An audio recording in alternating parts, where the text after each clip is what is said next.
sa buhay. Palakpakan po natin yung Panginoon.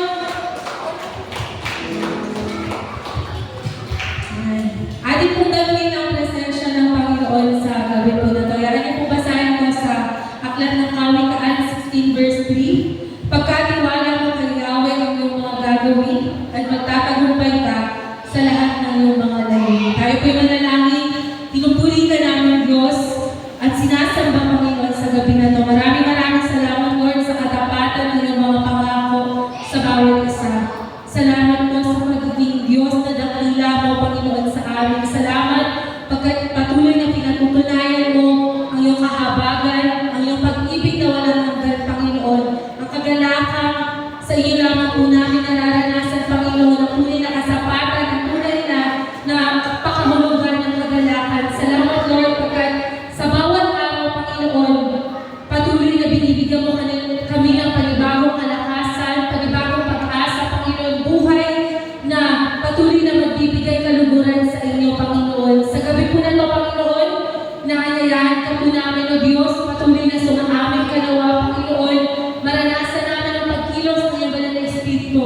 Linisin mo ang aming mga puso, Panginoon, ang aming isipan, nagawa ng aming mga kamay at paa, Panginoon, ang aming mata, ng aming puso, Panginoon, na hindi nakapagbigay kaluguran sa inyo. Patawan mo, Panginoon Diyos. Patawarin mo, Diyos, ang aming mga buhay na naging makasalanan, Panginoon. Patawarin niyo po kami, Panginoon. Kung nakasakit man kami ng damdamin ng iba, patawan, Panginoon Diyos. Patawan, Panginoon. Maging sa mga pagkakataon, Panginoon, na gumagawa kami ng mga desisyon na hindi po namin isasangguni sa inyo agad. Patawan, O Diyos. Patawan, Panginoon. Maging sa nagagawa ng aming mga kamay, Lord God, patawarin niyo po kami, Panginoong Diyos, kung ito'y naging makasalanan at hindi nakapagbigay kaluguran sa iyo. Patawan, Panginoon. Ginagawa ng aming mga mata, O Diyos, na patuloy na nakapagbigay kasakitan sa iyong damdamin. Patawarin niyo po kami, Panginoon. Patuloy na sa gabi po na ito, Panginoong Diyos, linisin mo yung bawat isa, Panginoon, palitan ng panibagong kasuotang likha mo, O Diyos. Kasuotang punong-puno ng karangalan, kasuotang makapagbibigay ng kaluguran, ano man ang aming gawin, Panginoon. Patuloy na makapagbigay ng mataas na pagpaparangal at pagdakila sa iyong pangalan. Salamat po, Panginoon. We're claiming, Panginoon, na nire-receive na po namin, tinatanggap na namin, O Diyos, ang kapatawaran mula sa inyo. Salamat, Panginoon, pagkat ang pag-ibig mo ay walang hanggan, Panginoon. Maraming salamat po, Panginoon Diyos. Sa gabi po na ito, Panginoon, alam po namin na malaya kami makalalapit sa inyo, ang bawat pagsamba, ang bawat pagpapanalangin ng Panginoon, maging ang pakikinig ng aming ng iyong mga sa pamagitan ng mga salita mo, Panginoon. Alam po namin, kikilos ko, Diyos, at magbibigay kalakasan sa bawat isa. Patuloy na bigyan niyo po kami, Panginoon, ng mata na kung saan tanging mababasa, Panginoon, malinaw po namin mabasa, Panginoon, ang mga pangako mo para sa amin. Tahenga, Panginoon, na maririnig lamang, Panginoon, ang mga pangako mo, Panginoon, na kung saan magiging kalakasan namin sa bawat pagsubok na darating sa amin. Bigyan niyo po kami ng puso na handang magpatama, Panginoon, sa mga bagay at sa mga pagkakataon na kung saan makitatama kami sa magitan ng mga salita mo. Maraming salamat po, Diyos, sa gabi na ito. We're claiming, Lord God, ang bawat isa patuloy na pinagtagumpay mo na kasama ng aming mga pamilya, Panginoon, ang bawat mga pagpapalang mga namin na pong nararanasan. Maraming salamat, Lord, pagkat kasabay ng iyong presensya, ibinubuhos mo ang pagpapalang sa bawat isa, Panginoon. Maging sa bawat mga panalangin na aming pong itutulong sa inyo ngayon pa lang, O Lord, pinagkakatiwala na po namin ang lahat sa inyo. Magyari nawa patuloy ang kalooban mo, hindi ang aming mga naisin. Hallelujah, hallelujah. Maraming salamat, Lord God. Tinataas po namin ang gabi na ito ng pagsamba, pagkinig ng mga salita mo, Panginoon, ng mga pagpapanalakinan, na tanging ikaw lang, O Diyos, ang patuloy na maparangalan, mabigyan ng pinakamataas na pagsamba. Kinikilala namin, O Lord, ang pagkilos mo sa aming mga buhay, sa apat na sulong ng lugar na ito, Panginoon. Patuloy na sa liwan mo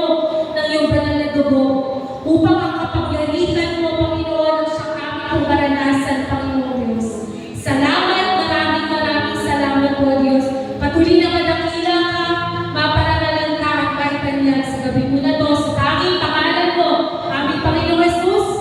Amen. Kaya po, kapag sinimulan po natin yung araw natin na ang Panginoon yung nakalig na natin. Sa bawat araw, ano man yung harapin natin, pinagtatagumpay tayo ng Diyos. Amen? Sabi po sa song,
mong buhay ay ganap at gusto.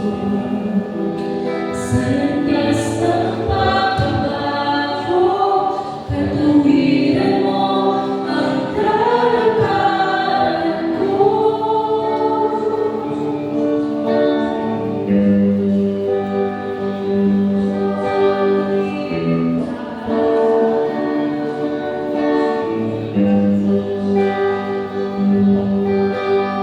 Minsan pa po awitin natin. Pawang kabutihan ang nais mo. Ibigay mong buhay ay ganap at gusto.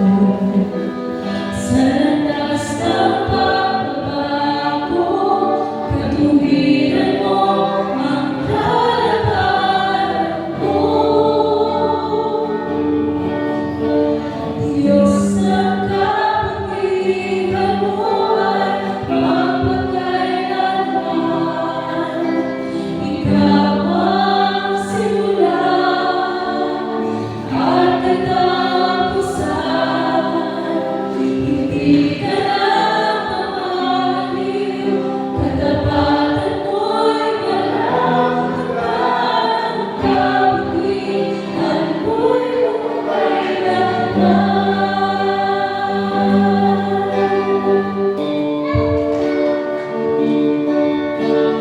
Diyos ang kagandahan ng kalooban mo. Naglalarawan ang dakilang pag-ibig mo. Sa landas ng pagbabago,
Ikaw ang simula at katapusan.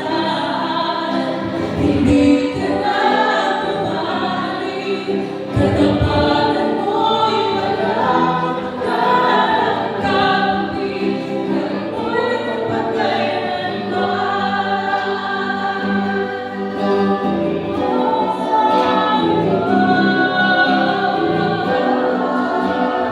Diyos, purihin ka sa bawat oras, sa bawat araw ng aming mga buhay, Panginoon. Ika'y karapat-dapat sa bawat haleluya na lalabas at mamumutawi sa aming mga labi, Panginoon.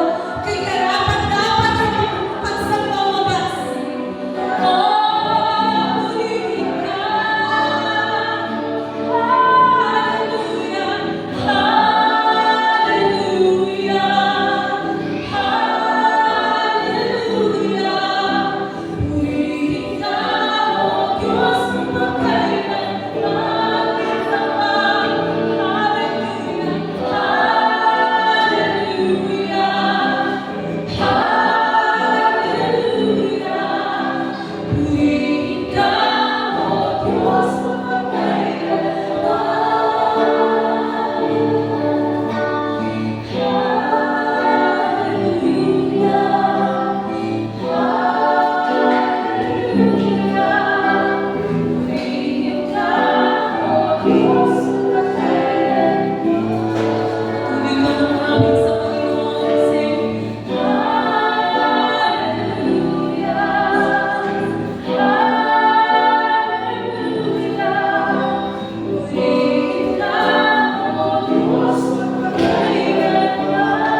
Purihin ka, O Diyos, ika'y karapat-dapat sa pagsambawabas.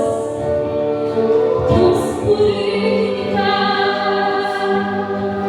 itaas ang ngalan mo, Jesus. Ika'y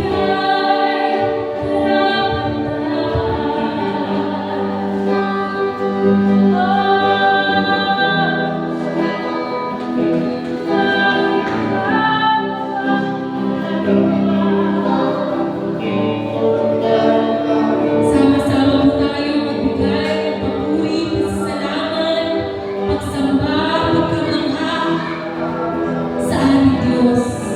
Bawat ka, kapatid, ng buong puso para sa Kanya.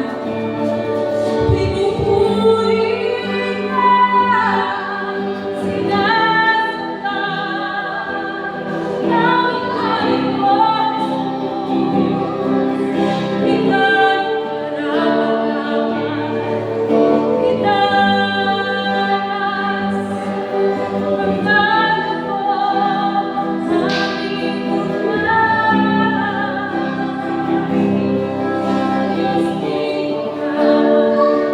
Tuwing nga, Panginoon, Ikaw ang aming kalakasan. Walang hanggan ang iyong kabutihan sa bawat isa, Panginoon. Na sa lahat ng aming pinagdadaanan, Panginoon, Ikaw ang aming sandigan. O Diyos, aming Panginoon, walang kapantay ang iyong pagmamahal at pag-ibig mo sa amin.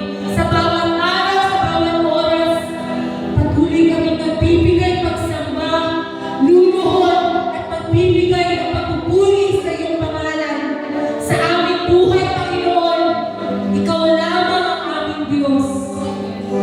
Tunay nga, Panginoon, salamat sa kaliwanagan, Panginoon, pagkat Ikaw ang aming tanglaw sa panahon ng kadiliman.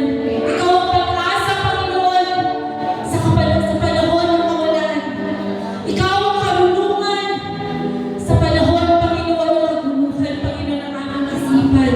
Maraming salamat po, O Diyos, pagkat mabuti ka sa bawat isa, Panginoon. Mabuti ka sa bawat mga anak mo, Panginoon, na nandito ngayon, O Diyos. Alam po namin, Panginoon, na patuloy ng kadakilaan mo ay mararanasan. Hindi lang namin, Panginoon, kundi maging sa aming mga pamilya, Panginoon, maging sa susunod na aming salin-lahi. Alam namin ang katapatan mo ay patuloy na mararanasan. Marapat lamang, Panginoon Diyos, ikaw ay aming mong pasalamatan, mabigyan ng pinakamataas na pagpupuri at pagsamba. Salamat, Lord God, we are ready to receive your word. Sa gabi po na to, alam po namin, Panginoon, ang iyong mga pangako ay magiging mas makapangyarihan kaysa sa anuman, Panginoon, na aking mararanasan. Pagkat buhay ka at tapat ka sa bawat isa. Salamat po, maraming salamat. Sa iyo lahat ng aming papuri, sa iyo lahat ng aming pagsamba at pagdakila, sa nag-iisang pangalan ng aming Panginoong Jesus. Amen. Hallelujah.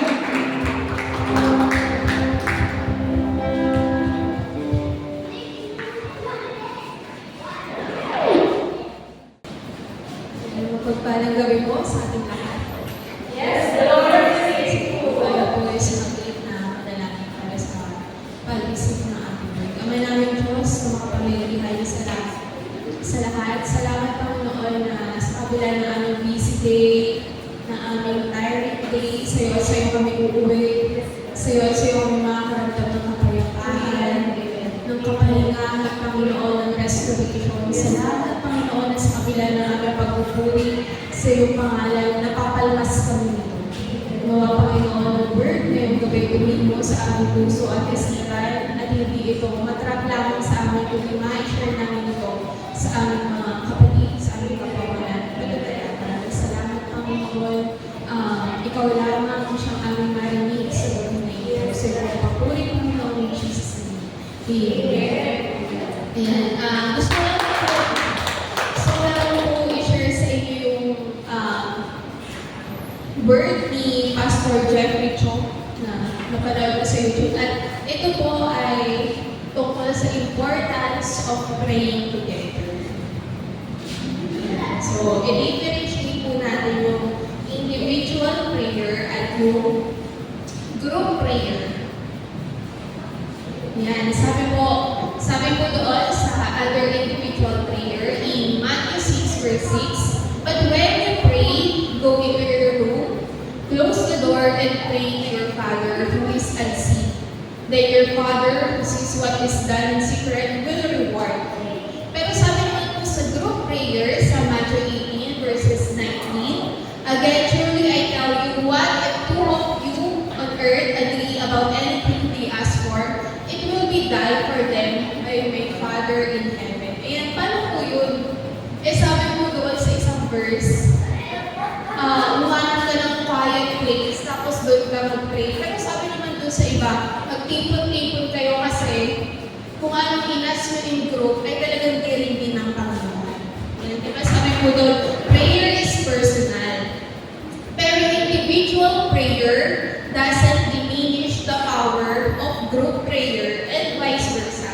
Hindi rin naman diminish ng corporate or ng group prayer yung individual prayer kasi both are needed, both are important, and both are necessary. Let's focus tonight doon po sa group prayer. Ayan. Sabi ko, may tatlong puntos po na importance of praying together at ang number 1 po ay praying together encourages individuals. Yan. Sino dito yung 5 minutes mag-pray? Yung kahit pagkain, yung pinag-pray 5 minutes or more ba? Yan, di ba? Napapansin ko po, ayan, sa letter A, when we pray together as a corporate body, individual believers get to experience the encouragement of the greater body. Corporate body or group body, sabi dito, na-encourages daw po yung ating, as individual, yung ating greater body. Praying together develops our prayer stamina. Yan, napapansin niyo po ba na sa ating individual prayer, compared po doon sa group prayer natin, mas matagal talaga tayong nag-pray. Yan, compared kapag in group tayo. Ibig sabihin po nun, mas marami tayong naiipag-pray when we are in group. And we get to pray longer and with greater focus with others or when we are in a group. Kung dati, sarili mo lang yung pinagpipray mo, ngayon, naisasama mo na yung kapitbahay nyo, yung barangay nyo, yung community nyo. At ito po, kapag nag-iipon-ipon tayo every Wednesday, kung hindi nyo man naisasama yung ating bansa or iba pang bansa sa ating individual prayer, nagagawa po natin yan dito sa ating prayer worship. Kaya, attend ka pa ng prayer worship para mas madami ka pa maipag-pray kasama yung bawat isa. And sa letter B, when we are committed to praying together, we hold one another accountable or responsible. Yan. Di ba ang ating mga intercessors, may kanya-kanyang assignment ng ipag-pray. At bilang tayo naman sa congregation, sumasang-ayon tayo sa panalangin na yun. Kung hindi man tayo sumasabay sa pagpapanalangin, sumasang-ayon man tayo sa prayer ng nalilin. There is nothing wrong with wanting to be alone, but there's a difference between solitude and isolation. And doon ko po na lang na yung word na solitude pala ay hindi pala siya negative word, kundi positive word pala siya, na kapag in solitude ka, gusto mo mapag-isa pero at least ka, na okay yung pakiramdam. Imbes na sa isolation, na talagang hinihiwalay mo yung sarili mo kasi feeling mo hindi ka karapat-dapat sa group na yun. In solitude, we get to be with God and we come up stronger. While in isolation, we go to just be alone, and if we come out weaker. Yan. Magkasalungat po silang dalawa. And when we pray alone, we feel powerful, di ba po? Like I pray after praying. And isn't it great na ma-share natin sa group? Na lahat tayo after praying individually, ma-share natin yung strength, ma-share natin yung power, yung lightness natin sa bawat isa kapag nagsama-sama na tayo. Praying as a group. Na all of you feel light kasi you pray for each other's situations, each other's burdens, na all of you felt that God is in the center directly listening.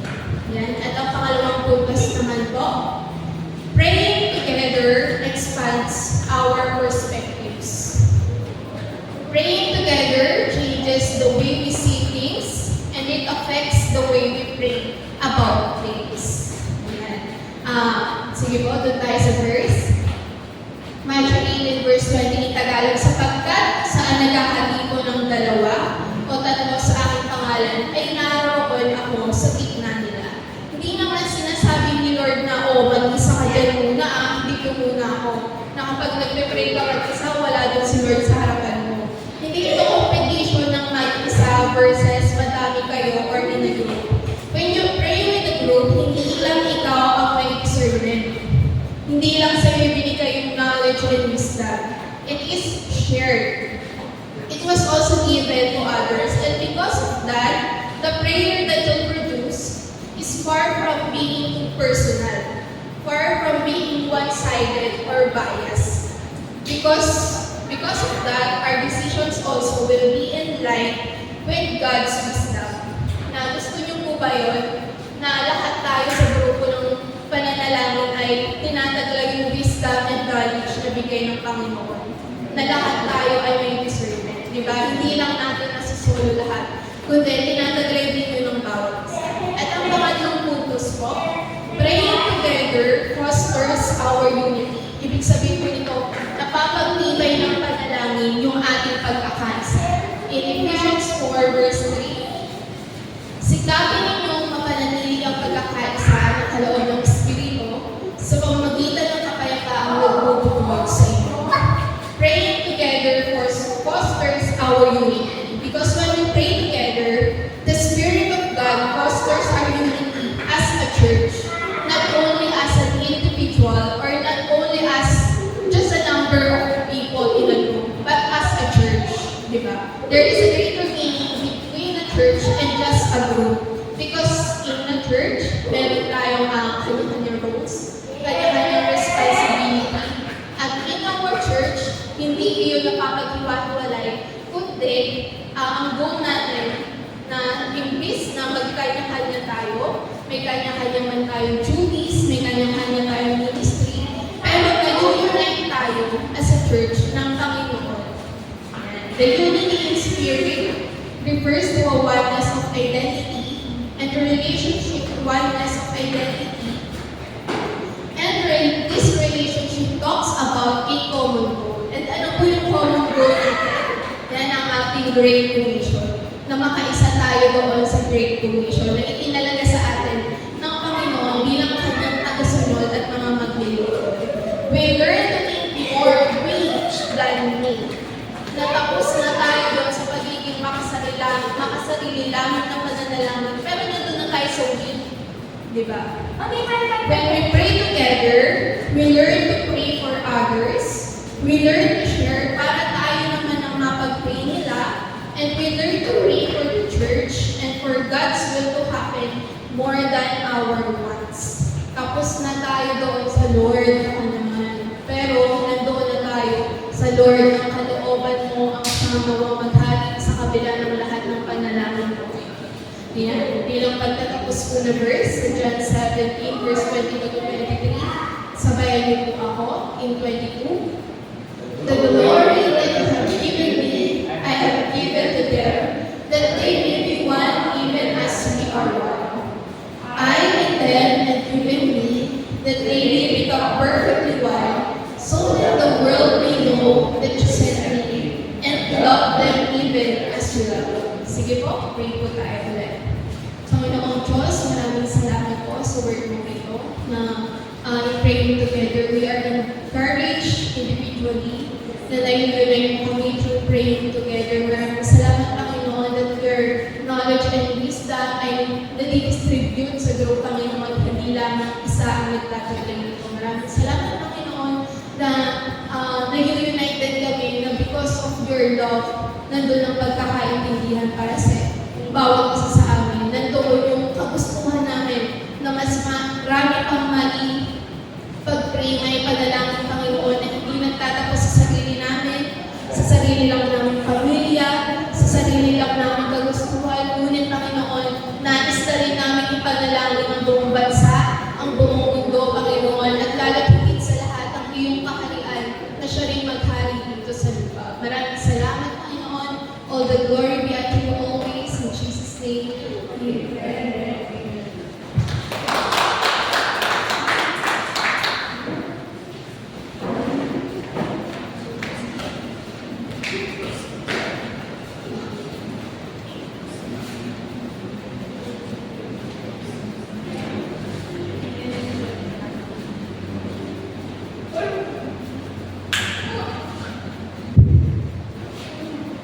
Maraming salamat, kapatid, sa iyong pinahali sa tatlong puntos ng prayer together. Nandito po tayo sa ating panalangin. Sabi po, ang panalangin tayo sa Biblia ay ang kapangyarihan ng Diyos na dumidinig at sumasagot sa ating mga panalangin. Kaya naman inaanyayahan ng makapangyarihan Diyos ang kanyang mga anak na dumadaan sa Kanya. Dapat gawin ng may katyagaan, may pasasalamat at may pananampalataya, may pagpapasakop sa kalooban ng Diyos para sa kalwalhatian ng Diyos at mula sa puso ng isang taong matuwid sa harapan ng ating Panginoon. Kaya pinutugon po ng makapangyarihan ng Diyos ang panalangin ng kanyang mga anak. Inuutusan niya tayong manalangin at ipinangako niya na pakikinggan niya tayo. Ayon po sa Awit 86, kaya't si Yahweh ay tinawag ko sa aking kahirapan, humingi na sa klono mula sa templo niya, pinig ko'y narinig, umabot sa kanya ang aking pag-ibig. Ayan, sa gabi po ito, ayan po, meron po akong mga binigay na prayer requests. Siguro po ano, bilog po tayo. Bilog po tayo para sa ating sama-samang pananalaman.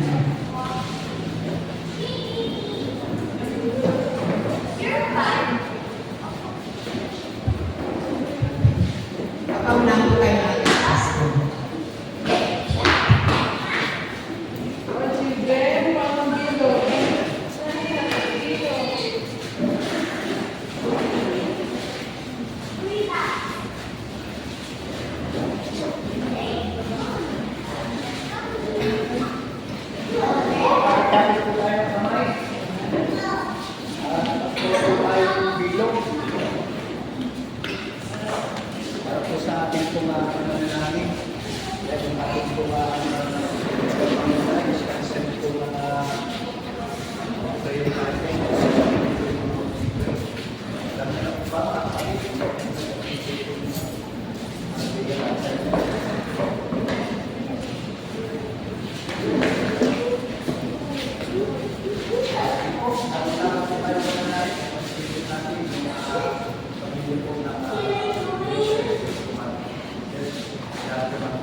at dinadalangin namin sa iyo na nawa yung mga bansa, lalo na sa higit ang China, Panginoon, na nakakapinsala na po sa aming mga kababayan sa dagat. Panginoon, dalangin po namin na nagkatuna po sila ng sapat, marunungan, na yung kung dapat hindi po sa kanila ay mapunta lang po sa amin, Panginoon, sa aming bansa ng Pilipinas.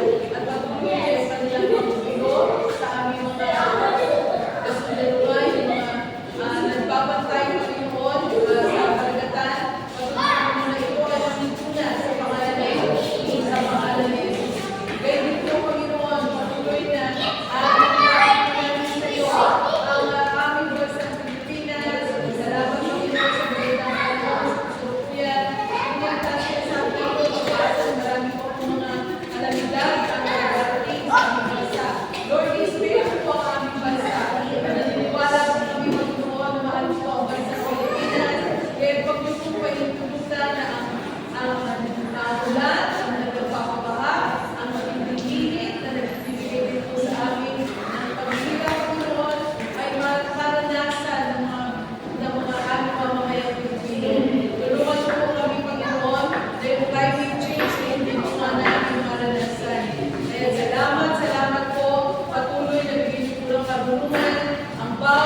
Sinasabi ko sa Genesis 30, ang sa'yo'y magpapala at aking magpapalalim, at ang sa'yo'y sumpa.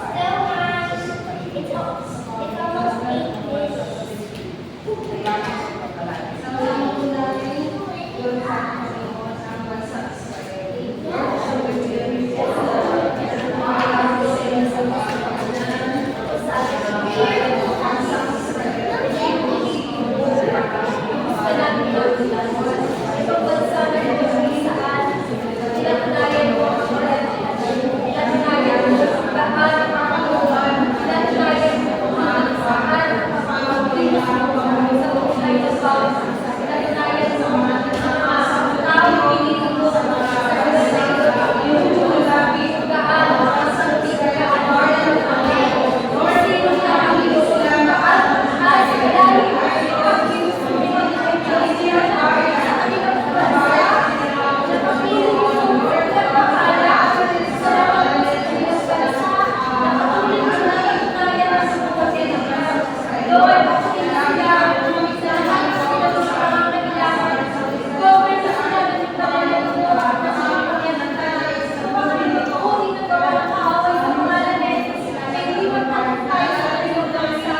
Patuloy ang Panginoon na pagkakalaan ng Panginoon ang bawat naman ng bawat pagbabahagi, especially sa hindi at maaari na nagamit ko ito Panginoon para sa karalan ng Panginoon.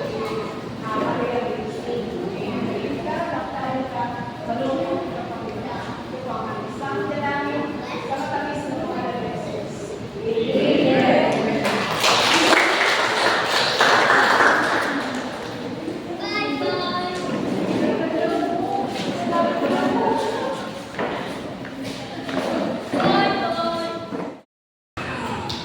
Sige po. Isa pa po, palakpakan po natin ang Panginoon. Sige po, tayo po lahat ay manalangin. Ang maraming Diyos na magpapurihan sa lahat, puri nga po Panginoon, magpupuri at papasalamat po kami sa tagumpay na aming pong naranasan po Panginoon sa aming sama-samang pagpapanulanginan, sa aming po sama-samang pagpupuri at pagsamba, sama-samang pakikinig po Panginoon ng mga banal na salita. Lord, salamat po Panginoon sa tagumpay na pinaganood niyo po sa bawat isa po sa amin ngayong gabi po na ito. Kaya naman po Panginoon, patuloy Lord, nadalangin po namin na nawa sa darating din po na linggo na amin po na pagdiriwang na amin po sa Worship Festival po Panginoon. Maraming mga kapatid po namin, mga amin po mga kasama po Panginoon sa pagpupuri at pagsamba po Panginoon. Ngayon pala po Panginoon, pupurin niyo na po yung kanilang mga puso, isipan po Panginoon. Bigyan po sila ng kasabigan po Panginoon sa mga ganitong gawain tuwing araw ng linggo. Salamat po Panginoon. At pag sa bawat isa po sa amin po Panginoon ay dinapon niyo po ng ligtas. Ngayong gabi po na ito sa pagdapon po namin sa amin po bahay sambahan. Lord, dalangin po namin na sa amin po na pansamagalang pag-iwahiwalay. Ingatan niyo po yung bawat isa po sa amin. Mga sasakay, lalakad po Panginoon. Maging yung mga pagmamaneho, yung masasakyan po Panginoon ng motor, po Panginoon patuloy Lord, nang iyong pagsama pag-iingat ay patuloy niyo po nilang nalaman. Hindi po yung bawat mga sinasakyan po namin. Patuloy Lord na lagi niyo po itong ilagay sa maayos na kondisyon, mga makina po nito po Panginoon, at mga gulong ay patuloy Lord na maayos po namin itong nagagamit po Panginoon, lalo na sa pagpunta po namin sa amin po mga gawain, hanggang sa kami po ay makarating sa amin din po mga tahanan ng ligtas. Salamat po Panginoon. At nawa, ito po isang patuloy na magbigay po sa amin ng tagumpay, ng mapayapang gabi po na ito sa amin po pagtulong ay amin po na yung sapat na kapahingahan ay patuloy po namin itong maranasan at gisingin nyo kami bukas ng may panibagong lakas po Panginoon na amin po mga katawang pisikal at patuloy Lord na ito po isang patuloy namin inuuna po Panginoon bago po yung amin po mga ibang bagay na dapat po namin gawin. Salamat po Panginoon at patuloy na sa inyo po namin pinagkakatiwala yung gabi po na ito ay ikaw po isang patuloy na magbibigay po ng tagumpay sa bawat isa po sa amin. Salamat po. Nawa itaglayin ng bawat isa yung mga biyaya at pagpapala na nanggagaling sa ating Diyos Ama, ng pag-ibig, na nanggagaling sa ating Diyos Anak at ang pagsama ng Santong Espiritu ay patuloy po natin maranasan ngayon at magpakailanman. Amen. God bless po. Ganyan po Panginoon, patuloy po namin lalapit sa inyo yung aming po mga tatanggapin, mga biyayang pagpapala pa nito sa para po maging kalakasan ng ating po mga physical na pangatawan. Patuloy Lord, ipakakaspasan niyo po ito, balik niyo po ito maraming beses ng mga tao sa paghanda po nito. Sa pangalan ni Jesus, Amen. God bless po.